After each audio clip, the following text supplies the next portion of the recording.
Hello everyone, welcome to Review Radar. In this video, we're discussing how to get employee discounts on McDonald's app. Firstly, of course, download the app from the Google Play Store or Apple Store. Open the app and sign in. Then you have to link your employee ID.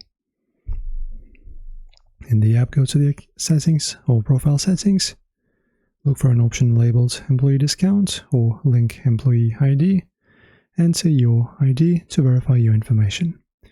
You may need to confirm using a code sent to your registered email or phone number.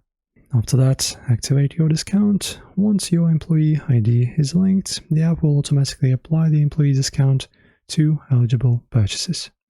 Browse the menu, add items to your cart, and proceed to checkout. The discount should appear in your order summary before you confirm the payment.